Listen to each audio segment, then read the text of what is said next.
Il était en route pour la mairie pour y célébrer son mariage, quand un feu rouge le força à laisser Apos arrêter.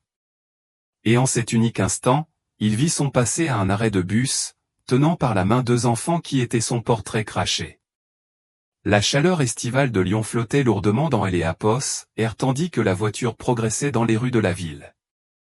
La lumière du soleil brillait sur le pare-brise et se reflétait sur les vitrines polies des boutiques. Le trafic se déplaçait lentement, presque cérémonieusement, comme si la journée elle-même comprenait elle et Apos, importance de leur destination. Julien Dubois gardait les 2 mains sur le volant, la posture droite, elle et Apos, expression maîtrisée, mais une agitation sourde et Apos, agité sous cette surface calme.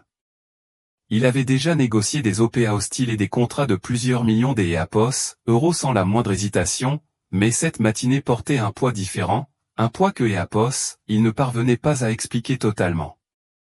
À ses côtés, Chloé lissait le tissu de sa robe blanche, soucieuse de ne pas le froisser. La housse à vêtements était sur la banquette arrière, impeccable et intacte, attendant son moment. Elle souriait souvent, nerveuse, regardant Julien comme pour chercher elle et Apos, assurance que tout était réel, que cela se produisait vraiment. Des photographes les attendraient près de la mairie.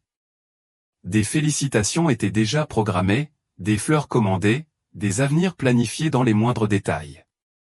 Julien acquiesçait automatiquement quand Chloé parlait, répondant avec elle et Apos, aisance de elle et Apos, habitude, mais ses pensées vagabondaient. Il se disait que Apos, il était normal de ressentir une certaine pression avant un mariage, surtout un mariage aussi public. Il avait bâti sa vie sur un mouvement perpétuel, sans jamais regarder en arrière, sans jamais permettre aux anciens chapitres de se rouvrir. Au jour des Apos, lui devait être le point culminant, un nouveau départ, scellé et incontestable. Ils approchèrent des Apos, un carrefour familier, la voiture ralentissant alors que le feu passait au rouge. Sur le côté droit de la chaussée se trouvait un arrêt de bus, à moitié ombragé par une rangée d'Apos, arbres. Le regard de Julien et ses Apos y porta sans intention, de cette manière dont elle et Apos, esprit dérive parfois quand il presse quelque chose avant que la logique ne puisse intervenir. Et puis, il la vit. Pendant une fraction de seconde, son cerveau rejeta complètement elle et Apos, image, la considérant comme une coïncidence ou un souvenir et ses Apos, immisçant dans la réalité. La femme était de 3/4 dos, ses cheveux blonds attachés lâchement, sa posture légèrement voûtée, comme si elle portait un poids invisible. Elle tenait la main de 2 petites filles, identiques en taille et en stature, leur légère robe d'Apos était flottant doucement dans la brise chaude. Quelque chose se serra brusquement dans sa poitrine. Quand elle tourna la tête, le temps sembla vaciller. Le pied de Julien et ses Apos enfonça instinctivement sur le frein, provoquant une secousse brutale, tandis que le klaxon derrière eux retentissait en signe de protestation. Chloé eut un hoquet, et ses Apos, agrippant au siège. « Julien, que Apos, est-ce que tu fais » demanda-t-elle, effrayée. Il ne répondit pas.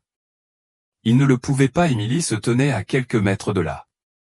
À présent, son visage était entièrement visible, ses yeux rencontrant les siens, avec une expression qui ne trahissait aucun choc, seulement une reconnaissance silencieuse.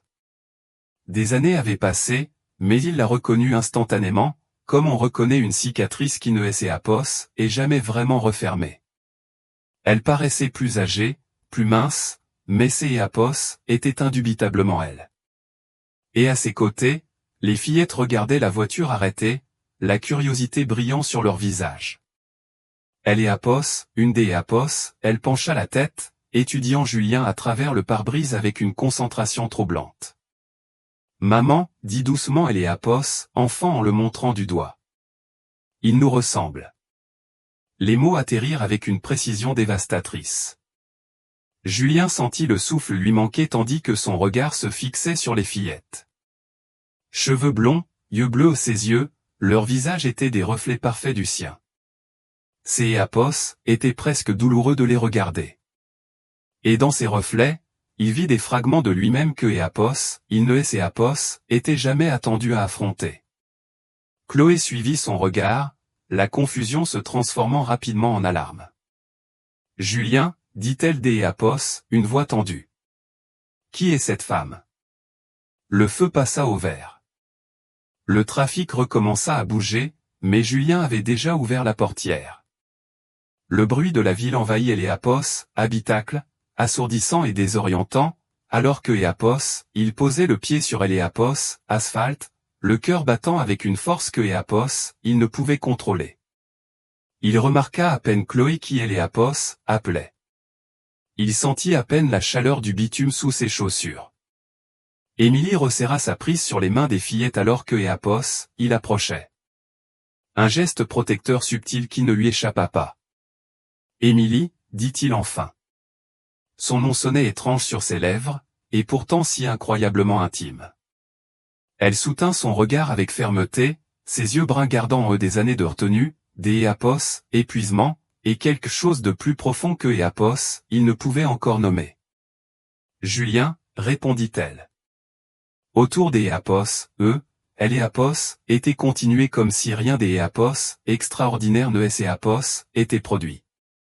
Des gens attendaient leur bus, des voitures passaient, des rires provenaient de la terrasse des Éapos, un bistrot voisin. Pourtant, dans cette petite parcelle des Éapos, espace, un passé longtemps enterré avait refait surface sans prévenir, amenant avec lui deux vérités vivantes qui le dévisageaient en silence. Il ouvrit la bouche pour parler, pour poser 100 questions à la fois, mais aucun mot ne vint. La seule chose que Éapos, il savait avec une certitude terrifiante était que sa vie, si soigneusement construite et si assurément contrôlée, venait de se fracturer des Éapos, une manière irréversible. Pendant plusieurs longues secondes, aucun des Éapos, ne bougea, comme si le monde Éapos était arrêté pour laisser la vérité Éapos installée. Le bruit de la ville Éapos estompa en un son lointain et irréel, ne laissant que le martèlement du cœur de Julien dans ses oreilles. Éapos arrêta devant Émilie et les fillettes, conscient du décalage entre son costume sur mesure et le trottoir ordinaire de Eléapos, arrêt de bus, conscient de Eléapos, impossibilité de ce moment. La voix de Chloé déchira le brouillard derrière lui, plus acéré maintenant, à la lisière de la peur et de la confusion. Elle était sortie de la voiture, le tissu blanc de sa robe captant la lumière du soleil, un contraste saisissant avec la gravité silencieuse de la scène. Julien, dit-elle à nouveau, plus fermement cette fois, tu dois aimer Éapos et expliquer ce qui se passe. Le regard des Éapos, Émilie se déplaça brièvement vers Chloé, remarquant la robe, la coiffure soignée, la signification de tout ce à quoi Julien essayait de ne pas penser. Son expression ne changea pas, mais quelque chose se ferma derrière ses yeux, comme une vieille porte qui se serait verrouillée sans bruit. On devrait y aller, dit doucement Émilie aux fillettes, les tournant déjà légèrement pour les éloigner de Julien. Le bus va bientôt arriver. Julien réagit avant de réfléchir, sa voix brisant le fragile équilibre. Attends. Le mot sortit plus rauque que Éapos, il ne Éapos, avait voulu. Émilie Éapos arrêta, mais ne se retourna pas. Quel âge ont-elles, demanda-t-il, bien que la réponse lui oppresse déjà douloureusement la poitrine. Émilie expira lentement, puis lui fit de nouveau face. 3 ans, dit-elle. Elles viennent des Éapos, avoir 3 ans le mois dernier. Les fillettes la regardèrent pendant que Éapos, elle parlait, Éapos, une serrant sa main, Éapos, autre étudiant Julien avec une curiosité ouverte et sans filtre. Éapos, y avait aucune peur dans leurs yeux, seulement une tentative innocente de comprendre pourquoi les adultes semblaient soudain si tendus. Julien déglutit. Éapos, accroupi légèrement, se mettant à leur niveau, sans être sûr des Éapos, en avoir le droit. Comment Éapos, appelle-t-elle, demanda-t-il doucement. Léa et Emma, répondit Émilie, sa voix ferme mais sur la défensive. Ce sont des jumelles. Ces jumelles, compléta automatiquement son esprit, bien que Éapos, il osa à peine formuler le mot. Chloé Éapos, approcha, ses talons claquant sèchement sur le trottoir. Émilie, c'est Éapos, et ça, demanda-t-elle, forçant une politesse dans son ton. Je pense que vous nous devez une explication. Émilie croisa son regard sans ciller. Je ne vous dois rien, dit-elle calmement. Je et Éapos, avait pas prévu des Éapos, être ici. Je Énéapos avait pas prévu que Éapos, il et Séapos, arrêterait. Les yeux de Chloé et Séapos écarquillèrent légèrement, puis se plissèrent. Vous le reconnaissez? Oui, répondit Émilie. Je le reconnais. Le silence qui suivit fut lourd, chargé des Éapos, année des Éapos, histoire non dite. Julien se sentit pris au piège entre les deux femmes, le passé et le présent le tiraillant dans des directions opposées.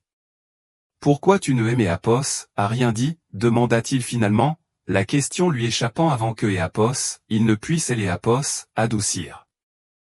Pourquoi tu es Éapos, a jamais appelé, ou écrit, ou fait quoi que ce soit. Émilie laissa échapper un petit rire sans joie.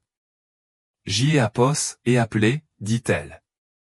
J'y ai Apos, et écrit. Je suis même venu à ton ancien bureau une fois, avant de comprendre à quel point tu étais parti loin. Son regard se tourna vers les filles, puis revint vers lui. Alors j'y ai Apos, et arrêté. Pourquoi? Sa voix Énéapos était que Éapos, un murmure. Parce que j'y ai Apos, et compris que tu avais déjà choisi une vie sans nous, dit-elle. Et je Énéapos, allais pas supplier quelque Éapos, un de Éapos, en soucier. Le mot le frappa plus fort que Énéapos aurait pu le faire la colère.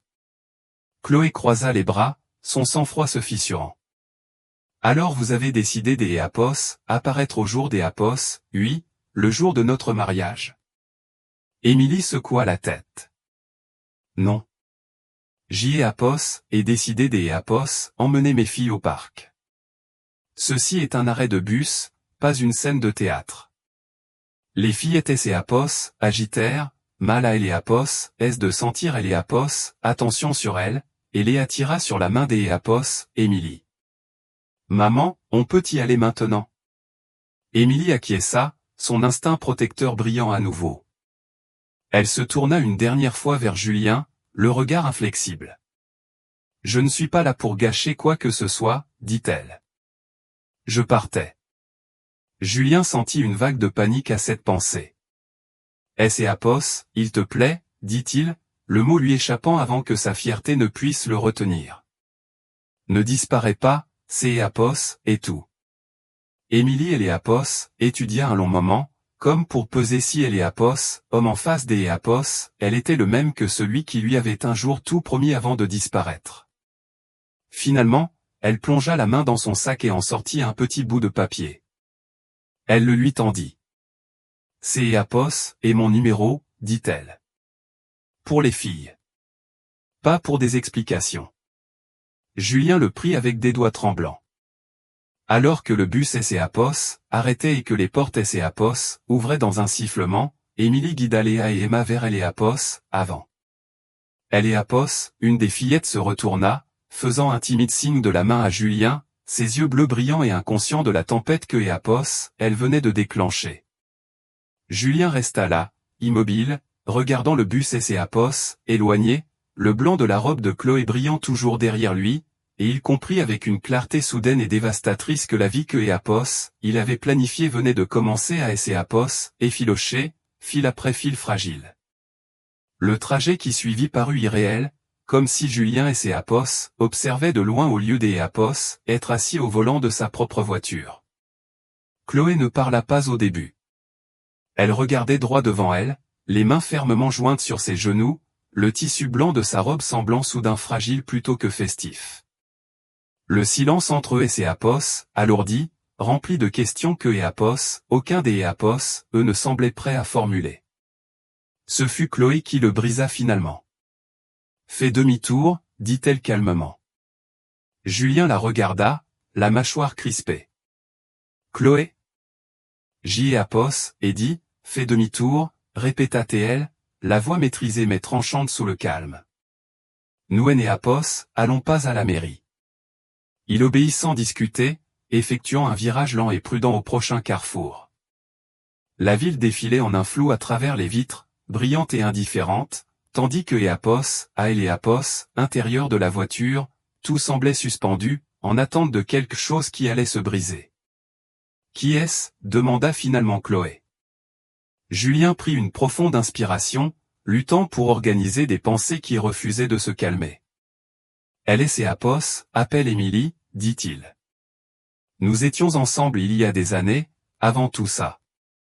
Et les enfants, insista Chloé. Il hésita, puis répondit honnêtement, je ne sais pas. Mais je crois que Apos, elles sont peut-être de moi. Les mots atterrirent entre eux comme une collision. Chloé ferma brièvement les yeux, comme pour se ressaisir, puis le regarda à nouveau. Tu crois, répéta-t-elle, le jour de notre mariage. Je ne savais pas, dit-il vivement. Je te le jure, je et Apos, en avais aucune idée. Ça, je te crois, répondit Chloé, le surprenant. Ce que je ne sais pas, c'est Apos, et ce que tu vas faire maintenant. Ils arrivèrent dans une rue transversale tranquille et Julien gara la voiture, coupant le moteur. Le silence soudain rendit le moment final, inévitable. Je dois lui parler, dit-il. Pour comprendre. Chloé hocha lentement la tête. Et moi, je dois comprendre si je peux épouser un homme dont le passé vient de surgir de nulle part avec 2 enfants à la main. Son honnêteté était brutale, mais il ne pouvait lui en vouloir. Ils restèrent assis là un long moment, leur avenir se défaisant à chaque seconde qui passait. Finalement, Chloé attrapa la poignée de la portière. Je ne peux pas faire ça au jour des Apos, oui, dit-elle.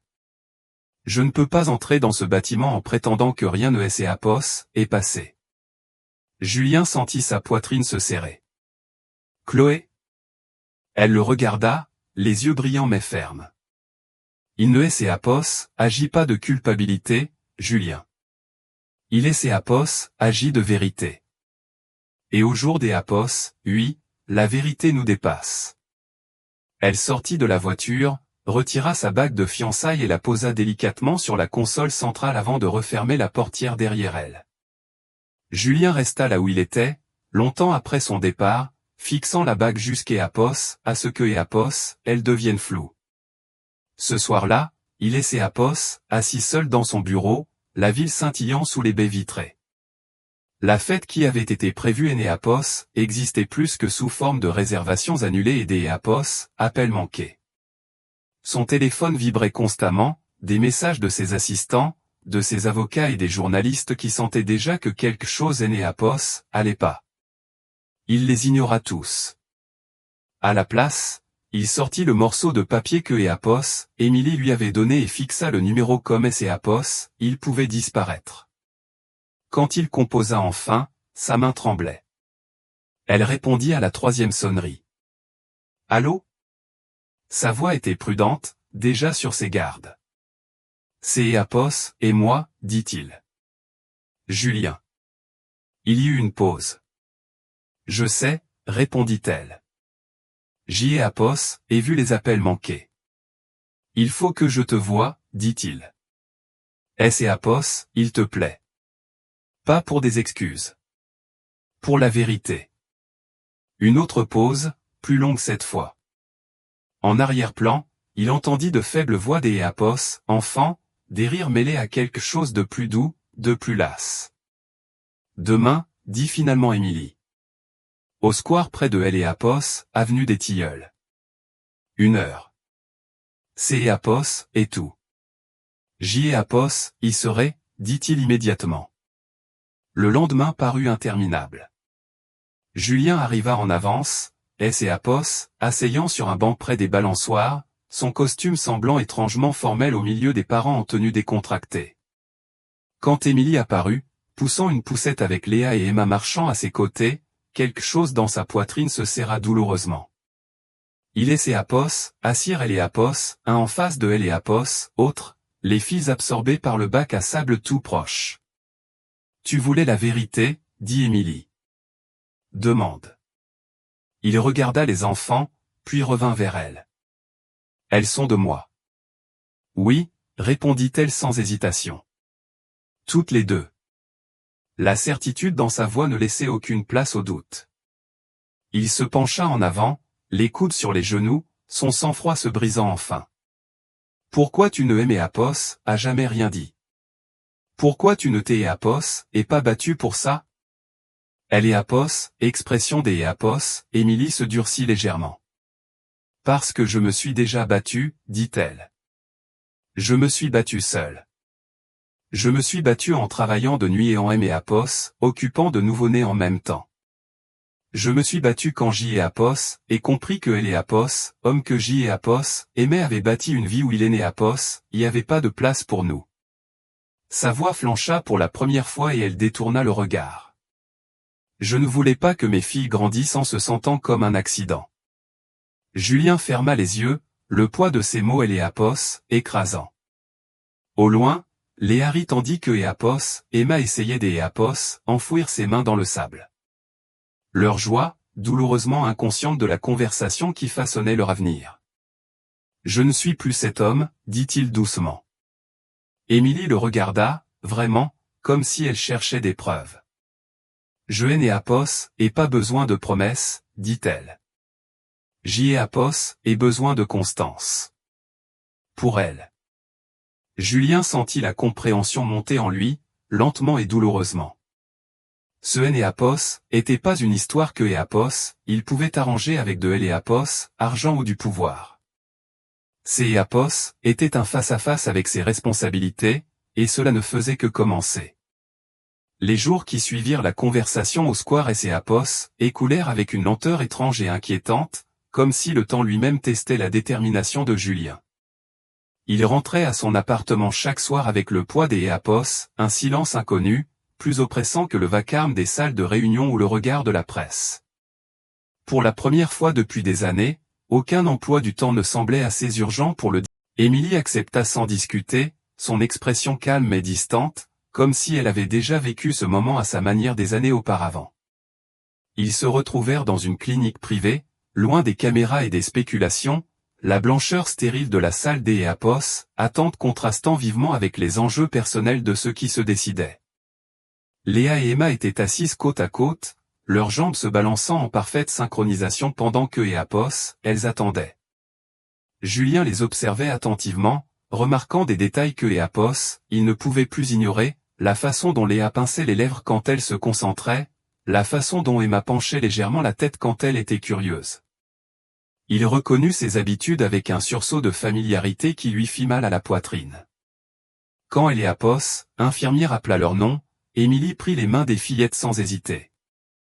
Julien la suivit, se sentant comme un invité dans une vie dont il aurait dû faire partie depuis le début. La procédure fut rapide, indolore, presque insultante de simplicité compte tenu de Éléapos, ampleur de ce que Éapos, elle représentait. Quelques prélèvements, quelques signatures, la promesse que les résultats arriveraient dans quelques jours. Ensuite, ils se tinrent à Éléapos, extérieur de la clinique dans un silence gêné. Des nuages passaient lentement au-dessus des Éapos, eux, indifférents à la tempête silencieuse qui se jouait en bas. Je ne vais pas aimer Éapos, imposer dans leur vie, dit Julien. Je ne vais pas les perturber ou leur faire du mal. Mais je ne veux plus disparaître. Émilie Éléapos étudia attentivement. Les mots sont faciles, répondit-elle. Être présent est plus difficile. Je sais, dit-il. Laisse-moi essayer. Elle hésita, puis hocha légèrement la tête. Tu peux les voir de temps en temps. Mais nous irons à leur rythme, pas au tien. Il accepta les conditions sans protester, conscient que la confiance, une fois brisée, ne pouvait être renégociée. Les résultats arrivèrent 3 jours plus tard. Julien ouvrit Éléapos, enveloppe seul dans son bureau, la ligne des Éapos, horizon des immeubles Éapos, étendant à Éléapos, infini derrière lui. Les mots furent flous un instant avant de devenir nets, définitifs et indéniables. Probabilité de paternité, 99,9%. Léa Dubois, Emma Dubois. Ses filles. Il laissait Éapos, assis lourdement, le papier tremblant entre ses mains tandis que Éapos, une vague des Éapos, émotion le submergeait. Plus aiguë que le choc, plus profonde que la joie. Le regret vint en premier, suivi de près par quelque chose qui Éapos, effrayait plus que tous les risques que Éapos, il avait jamais pris, Éapos, espoir. Ce soir-là, il appela Émilie et lui annonça les résultats. Elle écouta en silence, son silence plus révélateur que Énéapos, importe quelle réaction. Je sais, dit-elle enfin. Je Énéapos, ai toujours su. Ils se revirent le lendemain dans son appartement, un petit endroit ensoleillé rempli de jouets, de livres et de preuves d'Énéapos, une vie construite avec soin et modestie. Julien Énéapos apporta rien d'Énéapos, extravagant, juste un sac de fruits et un livre pour enfants que Énéapos, il avait choisi lui-même, incertain de ce qui était approprié. Léa et Emma Énéapos observèrent avec méfiance, jetant des coups d'Énéapos, œil derrière les jambes de leur mère. Il et Énéapos agenouilla lentement, gardant ses mouvements doux.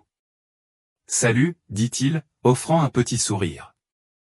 Votre maman Énéapos a dit que vous aimiez les histoires. » Léa hocha la tête.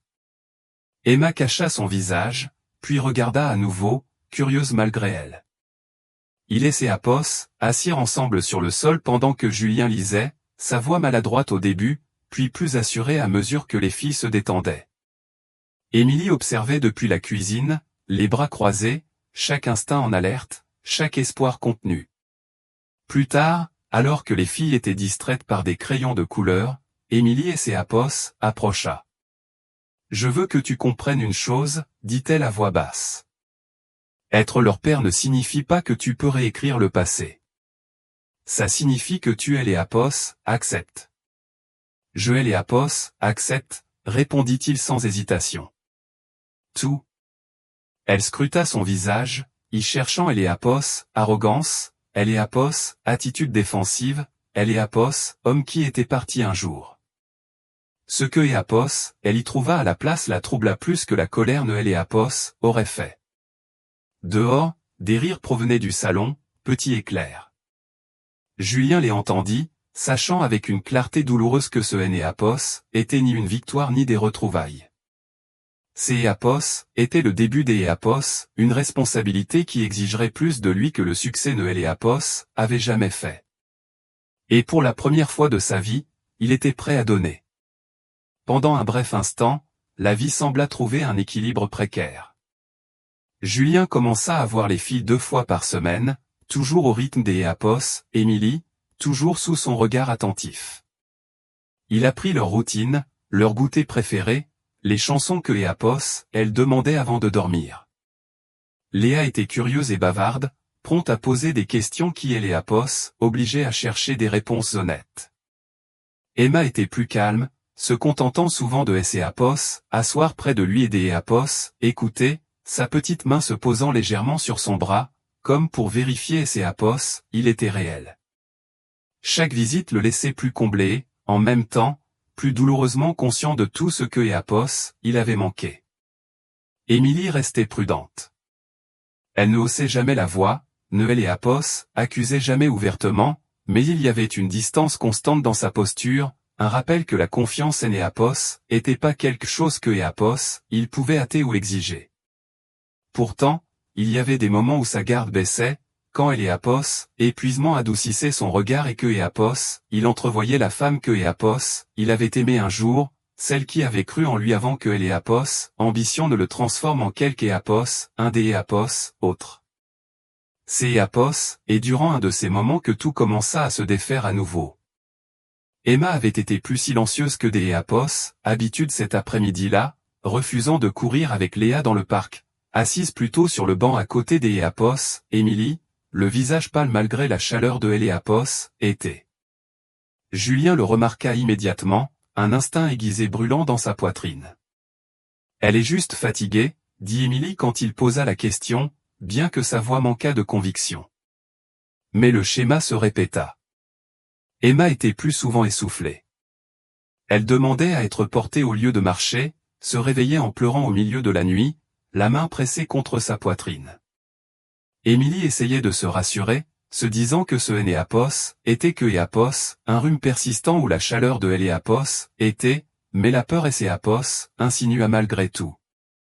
Quand le diagnostic tomba enfin, ce fut en silence, dans une petite chambre d'Énéapos, hôpital aux rideaux délavés, avec un médecin qui parlait avec précaution, choisissant chaque mot comme Énéapos, il portait un poids.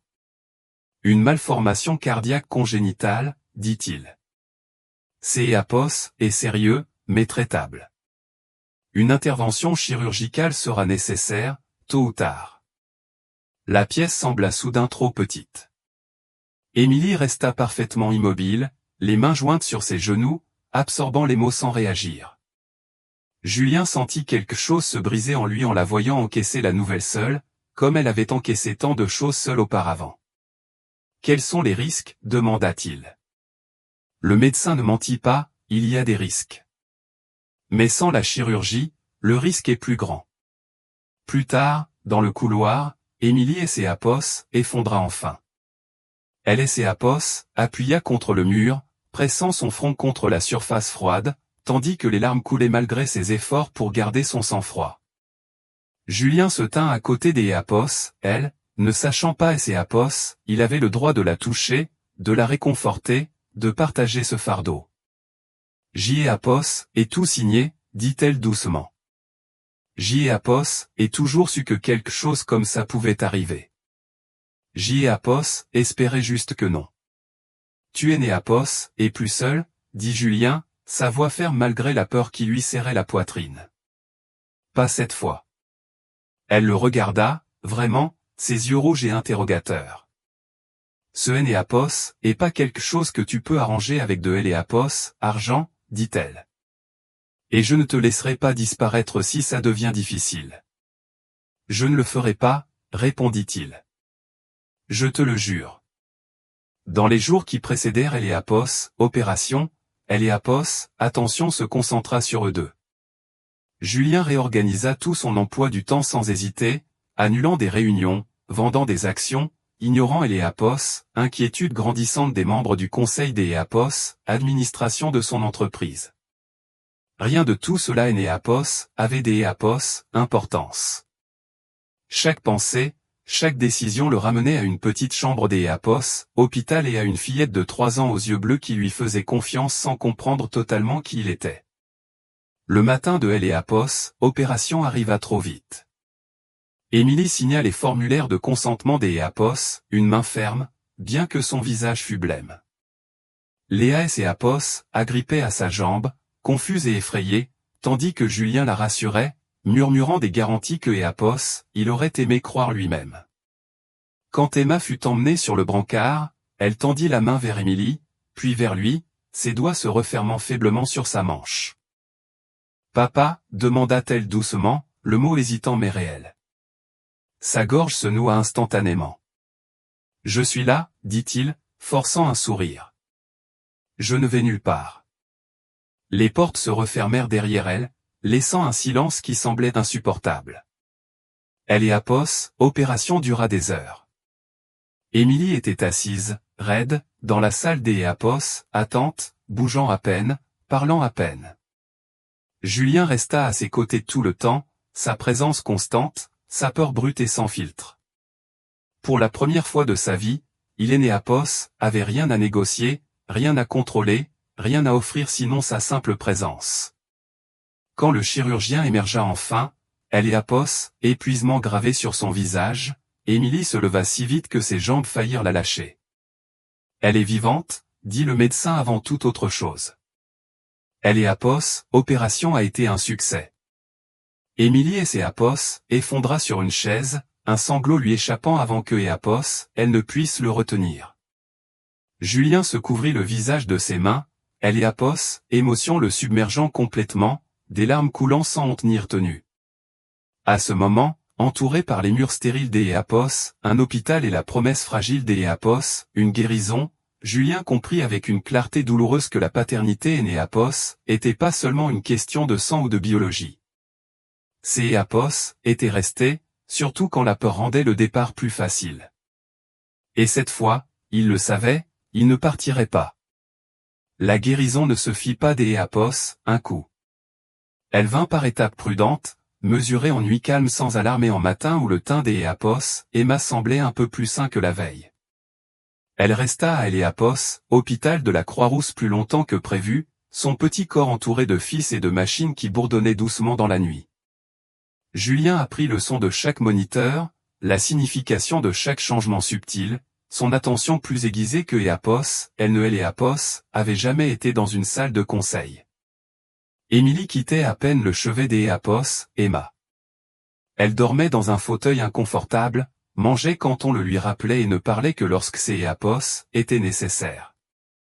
Julien restait aussi, arrivant tôt chaque matin et partant tard le soir, dormant parfois sur le canapé étroit dans le coin quand Éapos, épuisement le gagnait.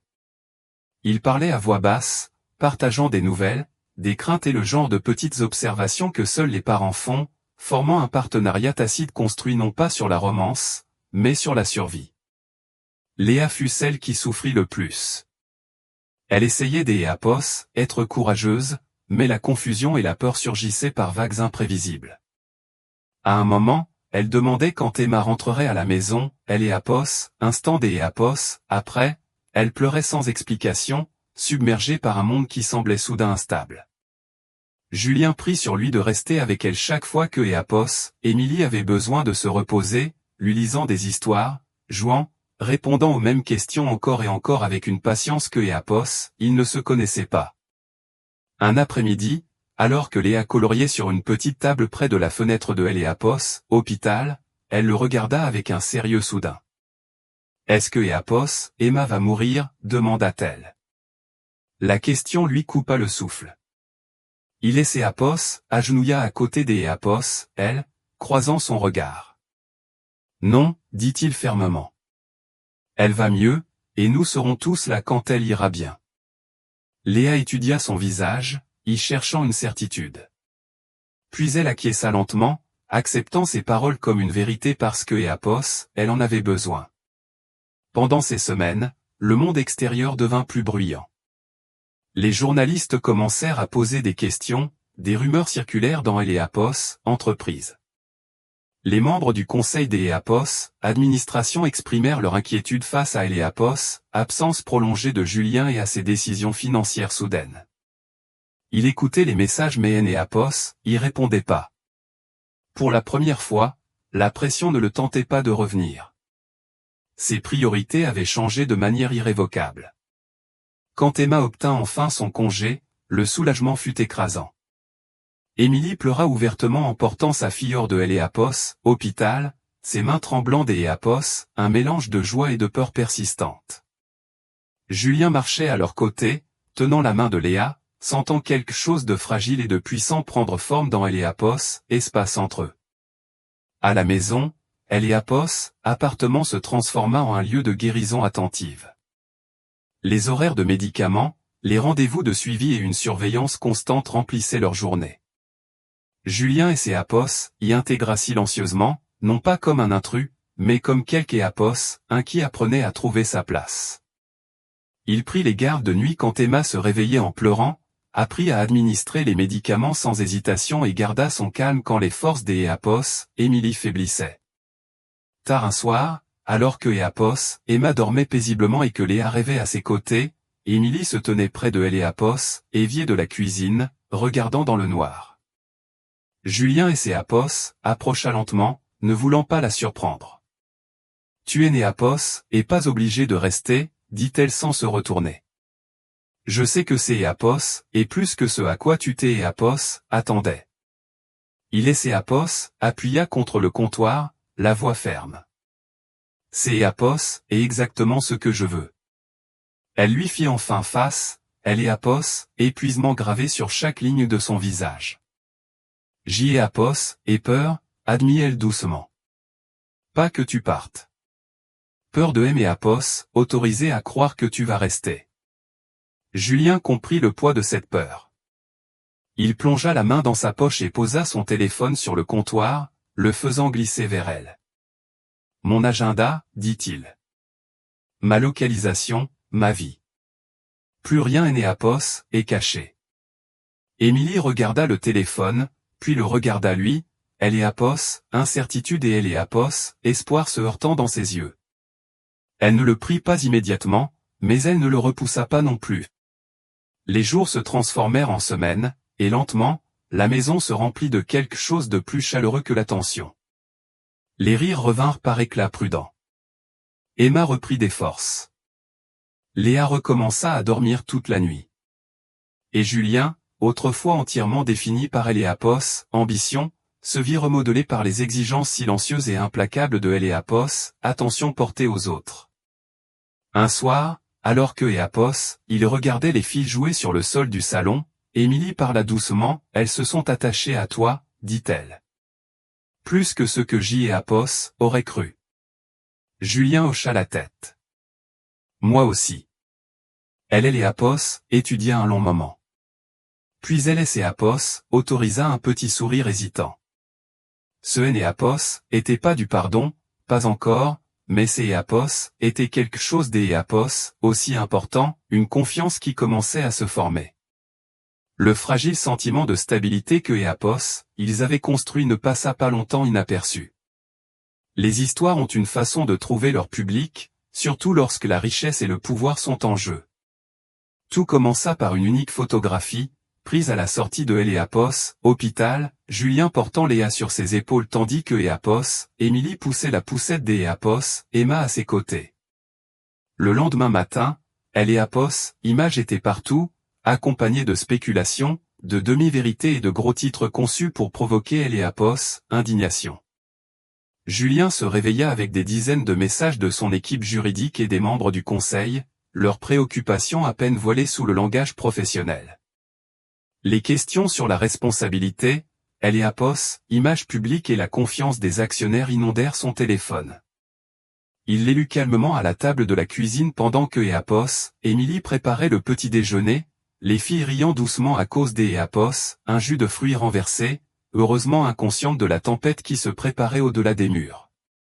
Lors de la réunion d'Eléapos, urgence du conseil qui suivit, Eléapos, atmosphère était froide et clinique. Des visages auxquels il avait fait confiance pendant des années le regardaient maintenant avec une distance prudente. Ils parlèrent de distraction, de risque, d'Eléapos, image, réduisant la vie de ses filles à des variables dans un calcul que Eléapos, il ne reconnaissait plus.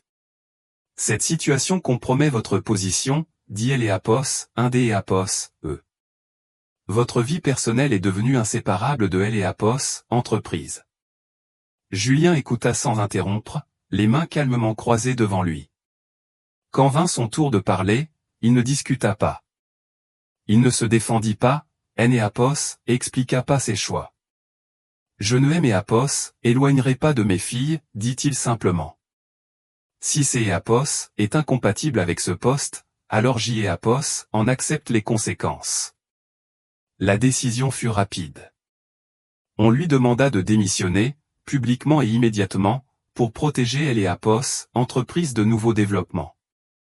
En quelques heures, la nouvelle se répandit, sa fortune nette chutant brutalement à la réaction des marchés, les analystes spéculant sans fin sur sa chute.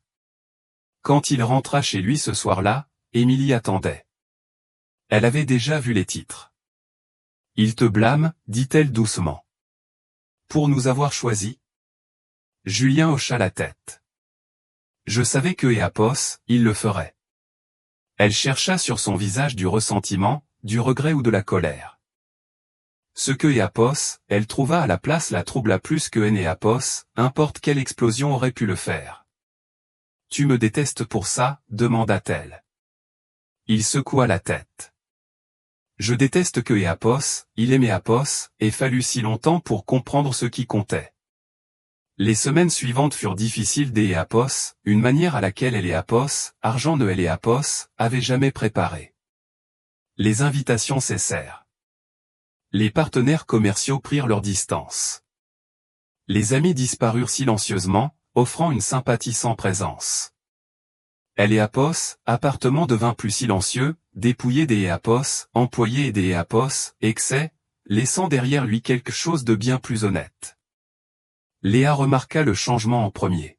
« Tu es triste à cause de nous ?» demanda-t-elle un soir en grimpant sur ses genoux. Julien la serra contre lui, choisissant ses mots avec soin. « Je ne suis pas triste à cause de vous, dit-il. Je suis reconnaissant grâce à vous. » Emma écoutait silencieusement depuis le canapé, sa guérison stable mais lente. Quand Julien la mit au lit ce soir-là, elle enroula ses bras autour de son cou avec une force surprenante. « Tu es resté » murmura-t-elle. Le mot le toucha plus profondément que Eléapos, importe quelle perte de statut Eléapos aurait jamais pu le faire. Émilie observait tout cela avec des émotions contradictoires. Elle et Apos étaient préparés à la déception, à elle et Apos, abandon, à la douleur familière de tout refaire seul. Ce que Apos, elle voyait à la place, c'est Apos, était un homme renonçant volontairement au monde que Apos, il avait construit pour rester exactement là où il était nécessaire. Un soir, bien après que les filles se furent endormies, il et Apos assirent ensemble dans le salon faiblement éclairé, la ville bourdonnant faiblement derrière les fenêtres. « Tu sais que ça change tout, » dit Émilie. « Il est né Apos, il n'y a pas de retour en arrière possible pour toi. » Julien croisa son regard avec fermeté. « Je ne veux pas revenir en arrière. » Elle détourna les yeux, sa voix à peine plus que Apos, un murmure. J'y ai Apos, et passé des années à me convaincre que je n'ai Apos, avait pas besoin de toi. Je sais, dit-il gentiment. Et tu es né Apos, en avait pas besoin. Mais je veux être ici quand même. Pour la première fois depuis elle et Apos, arrêt de bus, depuis que la vérité avait fait voler en éclats leur vie soigneusement gardée, Émilie et Apos autorisa à Apos, adossé au canapé, ses épaules se détendant juste un peu. Dehors, le monde continuait de juger, de spéculer et de passer à autre chose. À elle et Apos, intérieur, quelque chose de plus silencieux et de bien plus significatif prenait forme, construit non pas sur le succès ou la réputation, mais sur la présence, le sacrifice et un choix qui étaient enfin, sans équivoque, clairs. Un an passa, non pas marqué par de grandes étapes ou des victoires publiques, mais par elle et Apos, accumulation silencieuse de moments ordinaires qui se transformèrent lentement en quelque chose de permanent. La vie ne tournait plus autour des gros titres ou des calendriers mesurés en profits et pertes. Elle se déroulait au rythme des trajets pour elle et Apos, école, des rendez-vous de suivi, des conversations tardives et des matins remplis de petites négociations sur les tartines avec de la confiture et les chaussettes dépareillées. Ils avaient déménagé hors de la ville sur la suggestion des Apos, Émilie, choisissant une maison modeste près de Villefranche-sur-Saône, dans un quartier tranquille où personne ne reconnaissait Julien Dubois comme autre chose que Apos, un homme emmenant ses enfants au parc. La maison avait besoin de travaux, et Julien et Apos occupa lui-même des réparations, apprenant à réparer les robinets qui fuyaient et à repeindre les murs que Léa insistait pour avoir dans une couleur plus vive. La santé des Apos, Emma et Apos, améliora constamment, ses forces revenant peu à peu, chaque bilan de santé normale ressemblant à un miracle que Apos, aucun des adultes ne tenait pour acquis. Léa commença et Apos, école maternelle cet automne-là, débordant des Apos, histoires et de questions qui remplissaient la maison de bruit et de vie. Emma suivit peu après, plus prudente mais non moins déterminée, son rire plus doux mais tout aussi authentique. Julien assistait à chaque réunion de parents, chaque spectacle, chaque événement banal que Apos, il avait autrefois jugé insignifiant. Chacun semblait être la preuve que Apos, être resté avait été le bon choix. Émilie le voyait changer avec un mélange des Apos, incrédulité et des Apos, espoir prudent. Elle voyait comment les filles et Apos appuyaient sur lui naturellement maintenant, comment elle cherchait son approbation, son réconfort, son attention sans hésitation. Elle remarquait la patience dans sa voix quand Léa argumentait et la tendresse dans ses mains quand Emma était fatiguée. Ce Apos étaient pas des gestes accomplis pour être reconnus, ces Apos étaient des habitudes construites silencieusement au fil du temps. Un soir, après que les filles se furent endormies, Émilie trouva Julien dans le jardin, assis sur les marches avec une petite boîte en bois à côté de lui. Il leva les yeux quand il et Apos entendit, une pointe de nervosité traversant son visage, ce que Apos, Hélène et Apos, avaient pas vu depuis longtemps. « Je voulais te parler, » dit-il. Elle et Apos, assis à côté de lui, prudente, sans rien présumer. « De quoi ? » ?»« De nous, » répondit-il honnêtement. « Et de ce que je ne peux pas défaire. » Il ouvrit la boîte, révélant non pas une bague, mais une pile de papiers pliés. À elle et Apos, intérieur se trouvaient des documents juridiques, des arrangements de fiducie et des lettres manuscrites adressées à Léa et Emma, détaillant des promesses, des valeurs et des souvenirs que Apos, il voulait que Apos, elles aient, quoi que elle et Apos, avenir réserve. Il ne et Apos, agit pas de prouver quoi que ce soit, dit-il. Il est Apos, agit de Apos, assurer que Apos, elles seront toujours protégées, même si tu ne me choisis jamais. Émilie sentit quelque chose se serrer dans sa poitrine. Pour la première fois, elle ne voyait pas un homme demandant le pardon, mais un homme offrant une certitude sans attente. Je ai Apos, et pas besoin des Apos, une fin parfaite, dit-elle doucement. J'y ai Apos, et besoin des Apos, honnêteté. Tu es les Apos, ah, répondit-il. Chaque jour. Quelques semaines plus tard, par un après-midi chaud, ils étaient tous les quatre assis ensemble dans le jardin. Les filles soufflaient des bulles de savon qui flottaient paresseusement dans Apos, air. Léa courut vers eux, essoufflée et excitée. Maman, dit-elle, papa a dit quelque chose de drôle. Émilie regarda Julien des Apos, un air interrogateur. Il a dit que les familles Apos ont pas besoin de commencer de la bonne manière pour être réelles, continua fièrement Léa. Émilie sourit malgré elle. Ce soir-là, après que les filles furent couchées, Apos arrêta à la porte, observant Julien lire silencieusement à côté des Apos, elle, sa présence constante et sans prétention. Quelque chose en Apos apaisa enfin, une tension que Apos, elle avait portée pendant des années Apos, estompant finalement. Je t'ai Apos, et déjà pardonné, lui dit-elle plus tard, quand ils furent seuls. Apos avait juste besoin de croire que tu ne repartirais pas, Julien tendit la main vers elle, sans tirer, sans exiger. Je suis là, dit-il. Tant que tu voudras de moi. Les mois qui suivirent ne furent pas parfaits. Ils se disputèrent, Apos ajustèrent, ils apprirent à partager les Apos, espace, les décisions et la fragile responsabilité des Apos, aimer à nouveau. Mais la peur qui les avait autrefois gouvernés perdit son emprise, remplacée par quelque chose de plus fort et de plus durable. À Apos, anniversaire du jour de leur retrouvaille, ils retournèrent au même arrêt de bus. La ville semblait différente maintenant, moins tranchante, moins pressée. Léa et Emma riaient en grimpant sur le banc, inconscientes de leur propre histoire. Julien regarda Émilie qui regardait les filles, et dans cet échange silencieux, Apos, ni grande déclaration, ni geste dramatique, seulement la paix. Parfois, le bonheur Apos arrive pas quand on Apos attend. Parfois, il vient après la perte, après la peur, après des choix qui ont tout coûté. Et quand il arrive, Apos, et ni bruyant ni spectaculaire. Il réside dans la simple certitude des Apos, être là, ensemble, non plus en fuyant le passé, mais en construisant un avenir qui ressemblait enfin à un foyer.